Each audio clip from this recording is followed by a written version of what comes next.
lo que son 75 años? Pues es un problema. Es un problema. Es un problema porque uno de los problemas que tenemos que enfrentar es el enfriamiento espiritual. Bueno, llevo aquí muchos años, esto se hace así, ya, bueno, más o menos ya lo conozco, estoy ahí toda la vida, ¿no? Y uno de los problemas es ese, nos enfriamos. Justamente lo contrario de lo que los 11 o 12 que os habéis bautizado ayer pudisteis experimentar. ¿A que estáis vivos? Sí, ¿verdad? ¿Sabéis por qué? Porque Dios es un Dios vivo. Y si vive en vosotros, vosotros también lo estáis. Cantábamos antes que la mirada de Jesús, de Dios puesta en nosotros, ¿qué hace? Nos llena de paz, ¿verdad? Nos llena de paz. Pues vamos a ver hoy en las Escrituras algo que está hecho y está escrito precisamente en las Escrituras para traernos paz a nosotros, como cristianos, como hijos de Dios. Y si no lo eres, si todavía no has entregado tu corazón a Cristo, escucha, porque puede cambiar tu vida.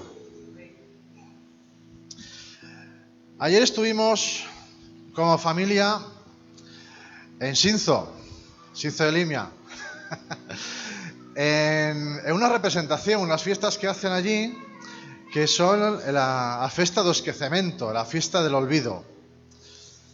Bueno, no os voy a explicar por qué se llama olvido. Bueno, el olvido se llama, viene de la época romana, cuando los romanos quisieron invadir estas tierras, pues llegaron al río Limia, antes se llamaba el río Letes. Y había la fábula o la superstición de que si cruzabas ese río, perdías la memoria. Entonces, nadie que llegaba a ese río se atrevía a cruzarlo, porque si no, pensaba que, bueno, cuando lo cruce, me olvido de todo. Entonces, bueno, los que vivían allí se iban salvando de la invasión gracias a la superstición, ¿no? Llegó un general, uno de los romanos, de los oficiales romanos, y no se lo creyó. Entonces cruzó él solo al otro lado, y empezó a llamar por nombre a sus soldados. Entonces se dieron cuenta de que era mentira, no, conquistaron aquello. Bueno, entonces hicieron una representación ayer, teatral, muy chula, con caballos y las cuadrigas y tal. La verdad es que es muy bonito de ver. Os invito a que visitéis a Manuel allí en Sinzo de vez en cuando, en agosto, y allí la verdad es que es muy bonito. Pero claro, tú cuando ves una representación de estas, dices, caray, hay un trabajo detrás increíble. Porque para que eso salga bien, incluso trabajando con animales, con caballos, como hacen ellos, exige un gran esfuerzo, exige un gran entrenamiento, exige sacrificio. Y sacrificio es dejar de hacer unas cosas para hacer esto. Y por lo tanto te privas de unas cosas para poder hacer esto, entrenarte en esto y obtener un resultado después que es gratificante. Bueno, al menos para los que lo hemos visto, es gratificante. Y como cristianos nos pasa algo parecido, nos pasa algo similar. Vamos a ver un momento en la vida de uno de los profetas de Dios, de Elías, en concreto sus inicios. Y vamos a ver qué es lo que tuvo que hacer Elías para llegar a un final, para tener unos resultados. ¿Qué sacrificios tuvo que hacer? ¿Cuál fue su disciplina y su autodisciplina, que es importante, para poder tener unos resultados? Hay todo un proceso. Y vamos a ver una parte. Primero vamos a ver un contexto. Esto está en Primera de Reyes. Si tienes tu Biblia o si nos lo ponen aquí, no sé si lo pondrán. Primera de Reyes, capítulo 16, y vamos al versículo 29. Primera de Reyes 16, 29. Nos dice que Acab, hijo de Omri, comenzó a reinar sobre Israel en el año 38 de Asa, rey de Judá, y reinó Acab, hijo de Omri, sobre Israel en Samaria 22 años. Y Acab, hijo de Omri, hizo lo malo a los ojos del Señor, más que todos los que fueron antes que él. Y como si fuera poco, por si fuera poco, al andar en los pecados de Jeroboam, hijo de Nabat, tomó por mujer a Jezabel, hija de Et-Baal, rey de los Sidonios, y fue a servir a Baal y lo adoró. Y edificó un altar a Baal en la casa de Baal que edificó en Samaria. Acab hizo también una asera. Así Acab hizo más que provocar al Señor Dios de Israel que todos los reyes de Israel que fueron antes que él. En su tiempo, y él de Betel reedificó Jericó. A costa de la vida de Abiram su primogénito puso sus cimientos, y a costa de la vida de su hijo menor Segub levantó sus puertas, conforme a la palabra del Señor, que el Señor había hablado por Josué, hijo de Nun. Vamos a ir al capítulo 17.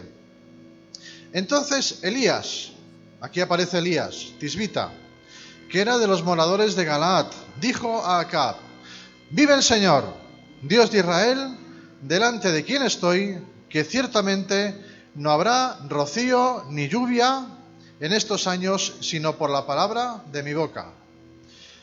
Y vino a Elías la palabra del Señor diciendo: sal de aquí, dirígete hacia el oriente y escóndete junto al arroyo de Kerib, que está al oriente del Jordán, y beberás del arroyo, y he ordenado a los cuervos que te sustenten allí. Él fue e hizo conforme a la palabra del Señor, fue y habitó junto al arroyo de Kerib, que está al oriente del Jordán. Y los cuervos le traían pan y carne por la mañana, y pan y carne al atardecer, y bebía del arroyo. Y sucedió que después de algún tiempo el arroyo se secó, porque no había caído lluvia en la tierra. Hasta aquí. Hasta aquí. El fragmento que hemos leído en el capítulo 16 nos pone el contexto, nos describe la situación, cómo era. El contexto en el que estaba ocurriendo en el reinado de Israel bajo el rey de este rey Acab y su esposa Jezabel. Después de Salomón hubo una división en los reinos en Israel, y se dividió en el reino del norte, que era Israel, y el reino del sur, que era Judá. El reino del norte estuvo siempre gobernado por reyes malos, o casi siempre, por reyes muy malos, muy perversos. Y lo que hacían era llevar al pueblo a dejar de adorar a Dios y que adoraran otros dioses. Y después de estos reyes malos aparece Acab, este hombre, este rey, que era, dice el versículo 30, que hizo lo malo a los ojos del Señor más que todos los que había antes, todos los que fueron antes que él. Si hubo reyes malos, este era de los peores. Imagínate el peor dictador que puedas recordar en la historia popular de nuestra era, pues este era peor. Y nos dice el texto que por si eso fuera poco, se casó con una mujer, Jezabel, que no le hacía sombra. Eran tal para cual, ¿no? Estaban hechos el uno para el otro. Era, por decirlo así, su ayuda idónea, por decirlo así, ¿no? Esta mujer, Jezabel, obligaba a la gente a adorar a Baal. Los obligaba. Le obligaba a la gente a adorar a Baal. Generalmente en la Biblia, y especialmente en el Antiguo Testamento, los nombres tienen un significado, y es importante. Son importantes los nombres, y en esta historia también. Baal significa Dios y dueño, Dios en minúscula y dueño. Y este Baal era el dios del clima, el dios de la lluvia, era el que hacía llover, era el que, bueno, según creían ellos, era el que hacía que los cultivos fueran buenos, ¿no? Si había buenas cosechas, era gracias a Baal, ¿no? Si había malas cosechas, era porque los sacrificios que hacías a Baal no eran buenos. La culpa nunca era de Baal. Y los que adoraban a Baal participaban de un tipo de ritual de fornicación sagrada en el templo. Y a veces ofrecían a sus hijos en holocausto. Y este dato es importante por lo que vamos a ver en un rato. Así que vamos a quedarnos con estos dos datos. Baal era el dios de la lluvia y ofrecían a sus hijos en holocausto. Así que Jezabel ordena aniquilar a los sacerdotes de Dios, se los quiere cargar, de hecho ordena que los maten, y un poco más adelante el gobernador del palacio del rey, que se llamaba Abdías, esconde a 100 de ellos, porque Abdías servía a Dios y no a Baal. La cuestión es que querían borrar todo tipo de adoración a Dios de su sociedad. La querían borrar. Habían construido también, nos dice, una diosa, Asera. Se dice que era la hermana de Baal, era la diosa de la fertilidad, y también era adorada con una práctica que no vamos a entrar en detalles. Fíjate lo que dice a continuación, versículo 34. Dice que y él reedificó Jericó. Y esto está puesto aquí, parece que... ¿Y qué pinta esto aquí en medio, no? Bueno, esto está aquí para que nos demos cuenta de que a Dios hay que tomarlo en serio. Dios no es un chiste. Hay que tomarlo en serio.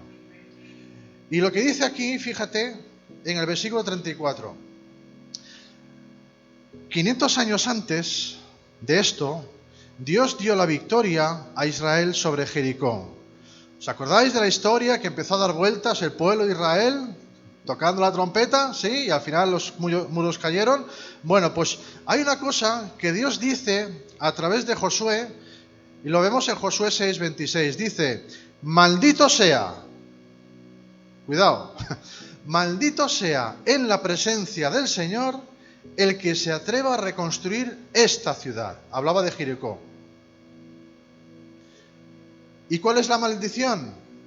Que eche los cimientos a costa de la vida de su hijo mayor y que ponga las puertas a costa de la vida de su hijo menor.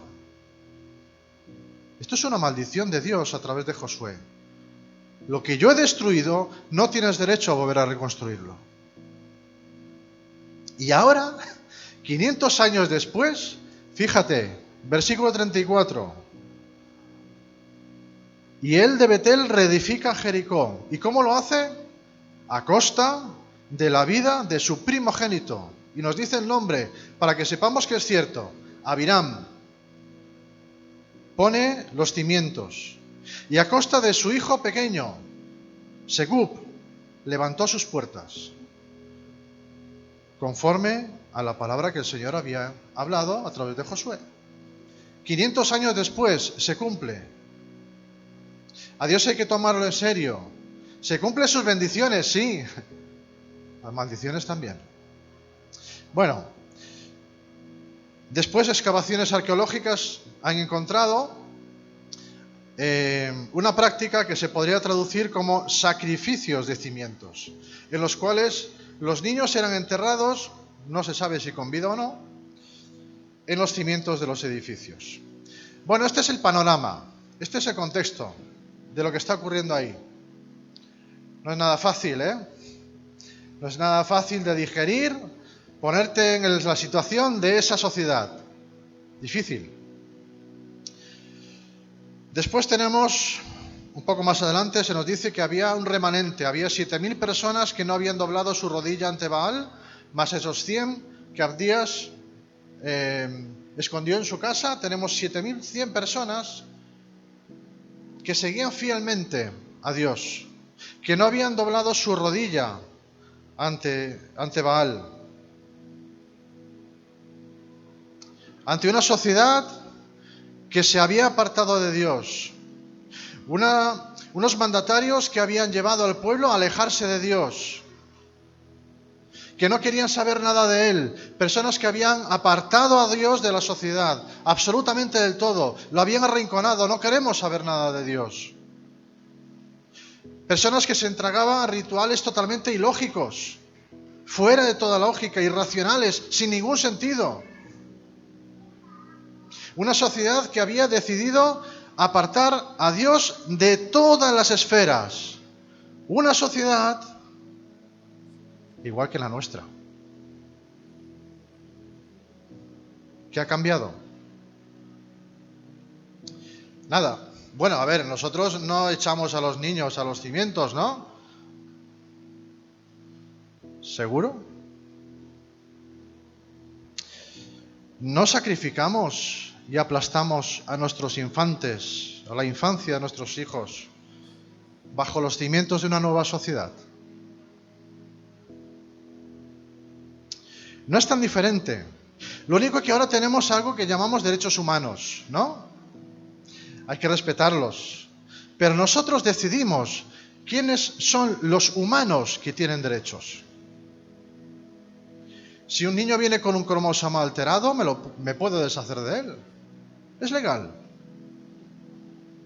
Moral ya veremos, pero legal sí. Si no es deseado, lo elimino y punto.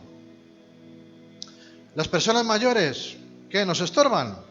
Eutanasia. Ya está. ¿Solucionado? No.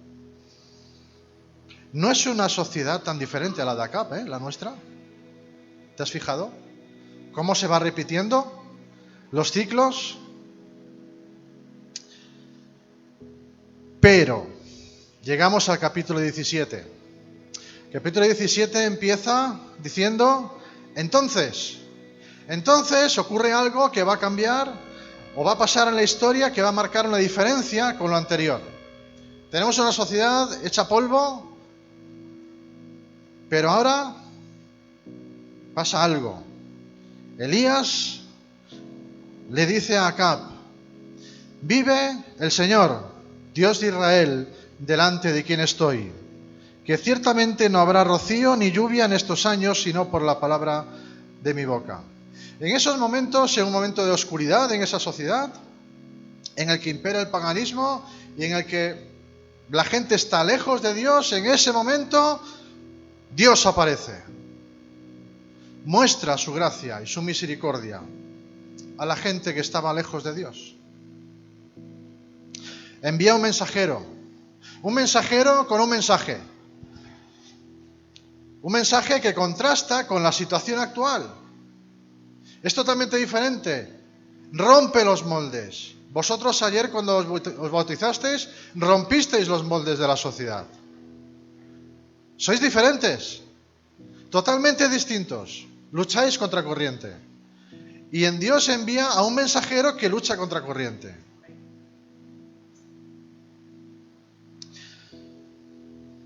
Y envía un mensaje que contrasta con absolutamente todo lo establecido en ese momento. Y deja perplejos a todos. Un mensaje osado y cara a cara con el poder dominante que Elías se pone delante del rey. No es que se pone en una plaza, no, es que Elías va a ver al rey. Se enfrenta al poder. Un mensaje que dice, Dios está vivo. Eso dice el mensaje. Y Dios utiliza a una persona como Elías, una persona de la cual no sabemos nada de él hasta que aparece aquí, en el texto, perdón. Y de Elías podemos aprender algunas cosas, algunas cosillas. Elías marcó una gran diferencia entre todo el pueblo. Fue rompedor. Y Dios envía a esta persona, un individuo, solo uno. Dios lo hace así a través de los tiempos. Lo ha hecho así siempre. No envía ejércitos. Los ejércitos llegarán, no os preocupéis, llegarán los ejércitos. Pero sigue enviando personas individuales como tú y como yo para seguir proclamando el Evangelio. Nosotros no vamos con la iglesia detrás al trabajo, ¿verdad? Tú vas al trabajo y no va Gabriel contigo al supermercado, ¿no? Cada uno vamos, ¿no? ¿Te imaginas ir tú al trabajo con toda la iglesia detrás? No, vengo aquí a reponer el Mercadona, ¿no?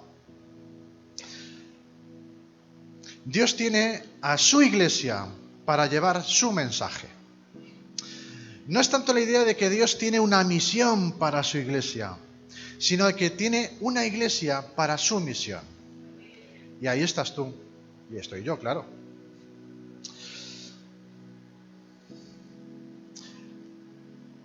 Pero hay detrás un trabajo. Dios prepara a Elías para lo que va a ocurrir, para lo que va a suceder. Igual que te prepara a ti y me prepara a mí en nuestra vida, nos está preparando, nos está entrenando para lo que va a venir. Y del entrenamiento de Elías aprendemos algunas cosas.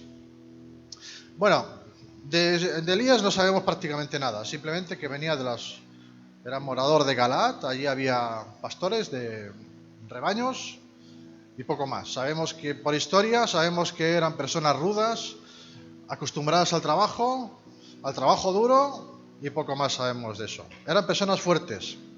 Pero sí sabemos una cosa, fíjate, volvemos otra vez al significado de los nombres. ¿Os acordáis del significado de Baal, verdad? Pues Elías tiene otro significado, significa Yahvé es mi Dios. Eso significa Elías. Y en medio de una sociedad que se había volcado en otros dioses, el nombre de Elías y que Dios envíe a Elías es una declaración de intenciones. Pero claro, cuando leemos esta historia, es una historia muy rápida, ¿no? La vamos leyendo y parece que todo va muy rápido, sin muchos detalles, ¿no? Y nos dice que Elías fue a ver a Acab, ¿no? Fue a ver al rey. Pero es que ver al rey, ojo, no es tan fácil. Vete tú a la Zarzuela, a Madrid, y dile al de la puerta, dile, quiero ver a Felipe. Que se presente. A ver qué te dicen, ¿no?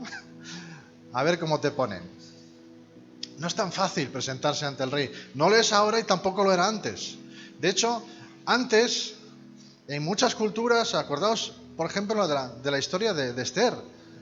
Esther se presenta ante Asuero a riesgo de su vida. Si Asuero hubiera decidido matarla, la mata.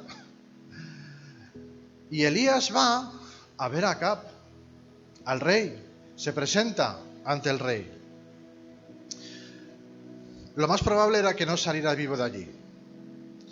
Porque además hay que tener en cuenta que Elías va a ver a Acab en un momento en el que Jezabel acababa de dictar una sentencia de muerte contra los sacerdotes de Dios. Por lo tanto, ir a ver al rey era una sentencia de muerte. Y Elías fue. Aún así fue. Y lo primero que le dice Elías a Acab es: vive el Señor, vive el Señor. No está muerto tal y como queréis. No, bueno, lo queréis arrinconar, lo queréis matar. Vamos a matar a Dios, como decía algún filósofo. ¿Queremos matar a Dios? Pues no. Vive el Señor, Dios de Israel, no Baal. Yahvé es el Dios de Israel, no es Baal, a quien yo sirvo, aunque tú obligas al pueblo a adorar a Baal. Hay que tener valor, ¿eh? Ojo. Pero el valor no es algo que venga de Elías. Tenemos otro lugar en la Escritura que nos habla de este valor de Elías.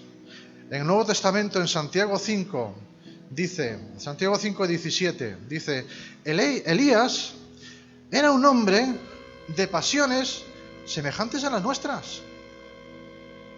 Y oró fervientemente para que no lloviera. Y no llovió sobre la tierra por 3 años y 6 meses. El arma secreta de Elías era su comunicación directa con Dios. Hablaba con Dios constantemente. No era un superhombre. Las personas como Elías, como Abraham, como Isaac, como Jacob, como Moisés, no eran superhombres. Eran personas como tú y como yo. Tenían las mismas debilidades que tenemos tú y yo, absolutamente las mismas. Pero oró fervientemente para que no lloviera, y en 3 años y medio no lo hizo. Así que Elías le está diciendo a Acab: mira, te voy a demostrar que el Dios que tú odias y que quieres apartar es mucho más poderoso que Baal o que cualquier Dios que tú puedas mencionar. Baal es el Dios de la lluvia, ¿verdad?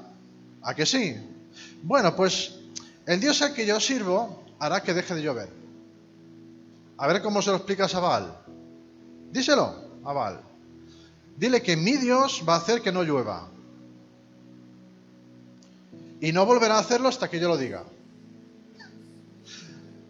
También hay que tener valor, ¿eh? Voy a demostrar que Yahvé, el Dios de Israel, a quien yo sirvo, es el dueño de absolutamente todo. Es el soberano, es el todopoderoso. Y además vais a tener la oportunidad de volveros a él. Bueno, las posibilidades de que Elías saliera con vida eran bastante pocas o nulas.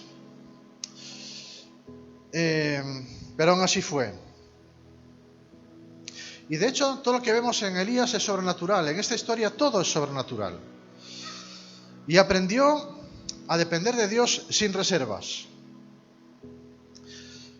Pero, ¿por qué Elías oraría algo así?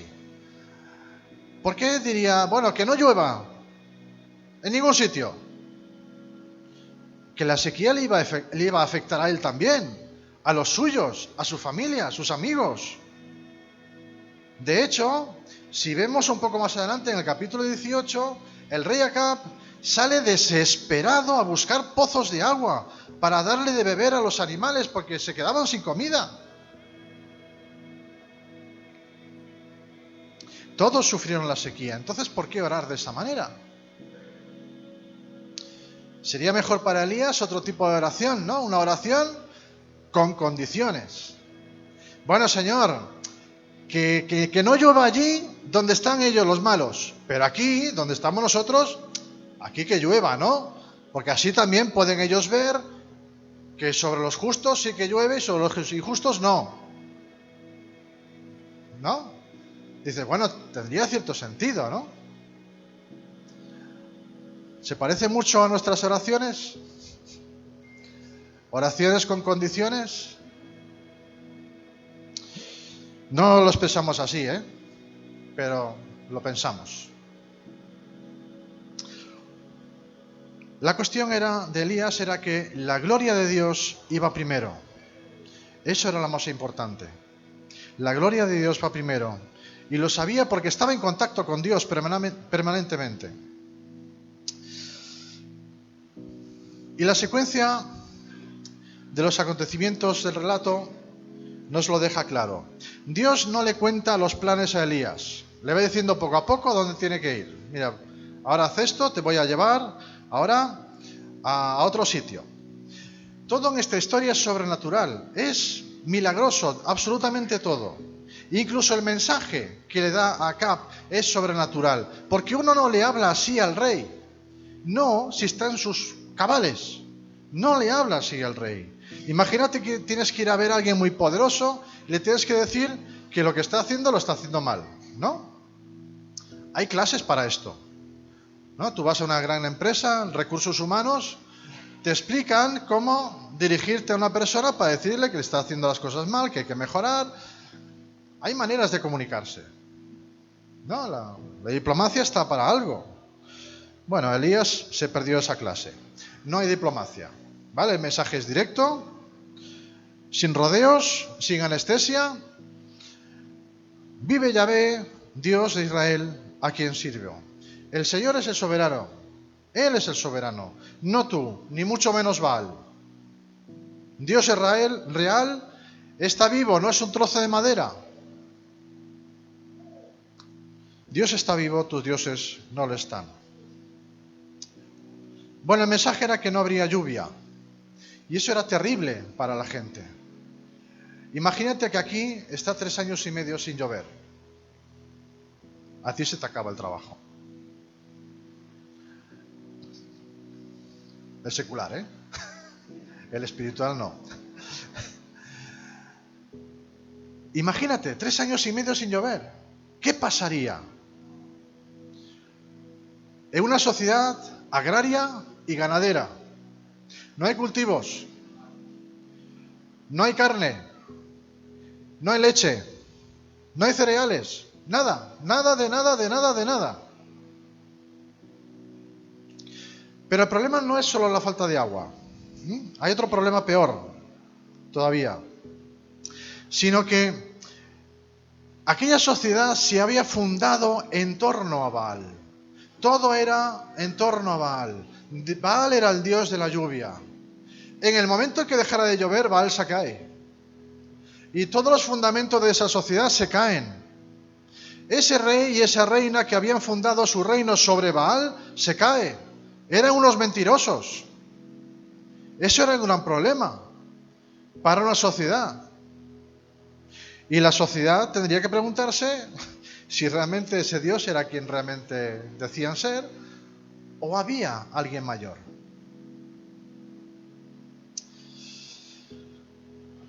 Bueno, Dios envía a Elías a un arroyo, ¿verdad? Lo habíamos visto en el texto, al arroyo de Kerib. Era una zona inhóspita, no había nada, absolutamente nada. No había comida, no había posibilidad de cultivar nada, absolutamente nada. Allí no nace nada, solamente un arroyo de agua, únicamente un arroyo de agua. Y le dice que se esconda. Kerib también tiene un significado. Kerib significa cortar, separar, refinar en un horno. Y Dios le envía a ese lugar precisamente para eso, para refinar a Elías. Lo envía a un lugar en el que Elías no puede valerse por sí mismo. No tiene recursos. ¿Qué va a hacer? No puede hacer nada. No puede cazar, no puede cultivar, no puede hacer nada. Se tiene que dejar llevar por Dios. Dios, haz lo que quieras. No tiene otro remedio que confiar en Dios. Si Dios te dijera que lo dejaras todo, absolutamente todo, y fueras a un lugar en el que no hay comida ni posibilidad de sustento, ¿qué dirías? ¿Yo sabes qué diría? No. No, yo no. Elías es diferente. Por suerte para nosotros. Pero es que no hay nada. ¿Qué excusa le pondríamos? Hombre, Señor, a ver, envíame a un lugar en el que pueda cultivar algo. No sé, unas patatas, unas zanahorias, unos tomates, algo. Algún cereal con el que yo pueda hacer pan. Pero no, lo manda a un lugar totalmente inhóspito. Es que no hay nada, absolutamente nada. Mándame a un lugar más amable. Un sitio mejor. Con algo de comida. Recursos. Pero es que Kerib es muy extremo. ¿Estás atravesando tu propio Kerib? Todos lo atravesamos en algún momento. Un lugar, una circunstancia en la que Dios nos pone para que nos demos cuenta de que solo lo tenemos a Él. Nadie más. Bueno, Elías va a ese lugar, obedece con la promesa de cuidado de Dios y le dice Dios, le da una promesa muy extraña. Beberás del arroyo y le he dicho a los cuervos que te alimenten. Vamos a ver. ¿Cuervos? ¿En serio? ¿Cuervos? Pero vamos a ver, Señor. Tú has declarado, y esto viene de la ley de Moisés, que los animales que comen carroña son inmundos. El cuervo come carroña, por lo tanto es un animal inmundo. ¿Me estás diciendo que me vas a alimentar con ese animal? No es lógico. Si es un animal que muchas veces ni siquiera alimenta a sus propias crías. Si se ve la necesidad, las deja morir. Es un animal malo. Y me van a traer carne, ojo, carne fresca y pan. Y encima una vez por la mañana y otra vez por la tarde. Toma ya. Bueno, Elías tenía agua del arroyo, carne y pan que le traían los cuervos. ¿Y por qué cuervos? Bueno, hay un escritor, esto lo digo como dato, hay un escritor que lo investigó y lo dejó en un libro, ¿no? Si Dios hubiera provisto de una persona de algún lugar cercano que le hubiera traído comida de alrededor, traerle comida todos los días a Elías, habrían investigado qué hacía esa persona llevando comida todos los días, una vez por la mañana y otra vez por la tarde. Y encima carne fresca y pan, que eran comidas que la gente del lugar no comía todos los días, ni mucho menos. Alguna vez al año. Pero carne fresca y pan todos los días. ¿Pero quién se fijaría en los cuervos? ¿Tú te fijas en los cuervos cuando vas a la montaña? ¿Quién se fija en los cuervos? Nadie se fija en los cuervos. En el águila, un águila sí, ¿no? Un águila es bonita, los buitres son majestuosos, ¿no? Muy chula, a mí me encantan las aves. Me encantan. Pero un cuervo, un ruiseñor, canta muy bonito, ¿no? Son bonitos estos pájaros. Un colibrí. Pero el cuervo no canta. Es un ruido rarísimo. ¿Me ha salido bien? Sí, ¿no? Nadie se fija en un cuervo, ¿no? Dios es sabio y hace lo mejor para nosotros. Y esconde a Elías en este lugar inhóspito. Era extraño, ¿verdad? Pero Elías lo obedeció, aunque fuera muy extraño, lo obedeció, sabiendo cómo era aquel lugar. Y Elías, que sepamos, no se queja. No sabemos lo que pensaba él adentro, ¿no? Pero tendría sus momentos de dudas, por supuesto, como todos, ¿no? Pero claro, a nosotros nos cuesta mucho hacer eso. Obedecer, es que... Obedecer cuesta un montón. ¿Sabes qué le dijo Samuel a Saúl? El rey Saúl. Samuel le dijo a Saúl, ¿qué le agrada más al Señor? ¿Que se le ofrezcan holocaustos y sacrificios o que se obedezca lo que Él dice? El obedecer vale más que el sacrificio y prestar atención más que la grasa de los carneros. Y mismo Jesús dice una cosa muy interesante en Mateo 7, 21. No todo el que me dice Señor, Señor, entrará en el reino de los cielos, sino aquel que hace la voluntad de mi Padre que está en los cielos. Obediencia. Dios cumple sus promesas. ¿Verdad que sí? Provee de comida, de agua, pero fijaos lo que dice el versículo 7. El arroyo se secó. Vaya, ¿no estaba Dios cuidando de Elías también que lo llevaba, ¿no?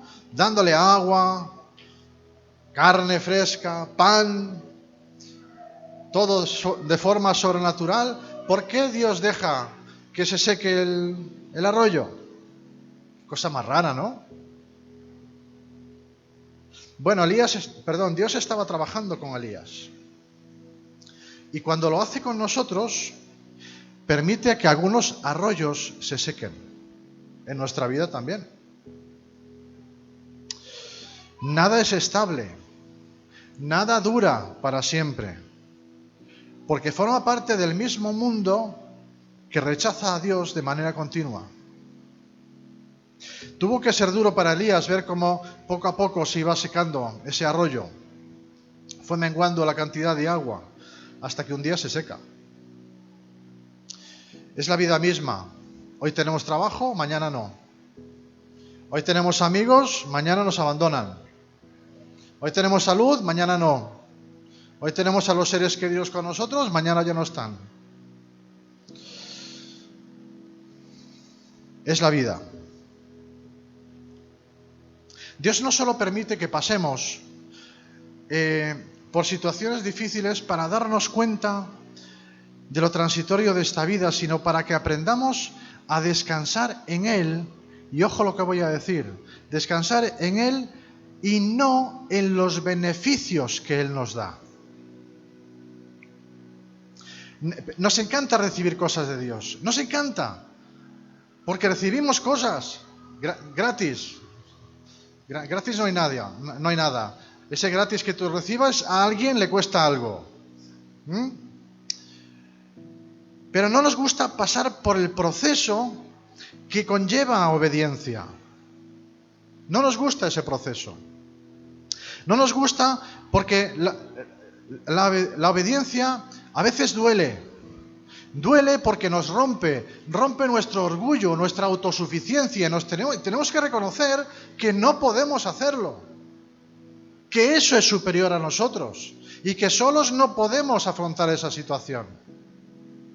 Nos rompe, pero es un proceso necesario, porque en todo el proceso por el que Dios nos hace pasar no estamos solos, jamás estamos solos. Y aparecerán cuervos. Dios proveerá cuervos. Algo totalmente ilógico, fuera de lo racional. Y precisamente por eso sabremos que es Dios quien está detrás. Porque no es lógico. No es lógico. Cuando a Jesús le dijeron que Lázaro estaba enfermo, no dijo, bueno, voy a verle ahora. No, se esperó unos días. Y cuando fue Jesús a ver a Lázaro, ya había muerto. Y entonces las hermanas de Lázaro le dicen, pero hombre, Jesús, si hubieras venido antes, Lázaro no habría muerto. Y Jesús, ¿qué le dice? Si crees, verás la gloria de Dios. Con tus ojos la vas a ver. Y entonces Jesús resucita a Lázaro. ¿Cómo se manifestaba mejor la gloria de Dios? ¿Curando a Lázaro enfermo o resucitándolo? Cuando el arroyo se seque, que se secará, en nuestra vida se secan arroyos. Cristo estará ahí, siempre. A través del Espíritu Santo estará ahí. Estará cuando el arroyo tiene agua y seguirá estando cuando el arroyo no tenga agua. Seguirá estando, te seguirá llevando, te seguirá animando, te seguirá guiando. Y todo sucederá de tal manera que la gloria será para Él. Y todo ocurrirá de tal manera que le glorifique. Esa es su mirada puesta en ti. ¿Os acordáis de la canción? ¿Qué nos trae esa mirada? Paz, ¿verdad? Su mirada puesta en nosotros nos trae paz. Y no importa absolutamente nada de lo que pase. Sabemos, como hijos de Dios, que su mirada está puesta en nosotros. Si ya eres hijo de Dios, sabes que eso es cierto. Y eso te trae paz. Y si no lo eres, eso puede cambiar tu vida. Si todavía no has aceptado a Jesús como tu Señor y tu Salvador, tienes que saber que sin Jesús no tienes esperanza. Que la esperanza se llama Jesús, precisamente se llama Jesucristo. Y que eso transforma. Aceptar a Jesús como tu Señor transforma tu vida. Es un cambio radical. Tan radical que 11 o 12 personas ayer lo demostraron públicamente. Dijeron, mira, el mundo nos ofrece un montón de cosas, pero no las quiero. Solo quiero a Jesús. Que a Él sea la gloria.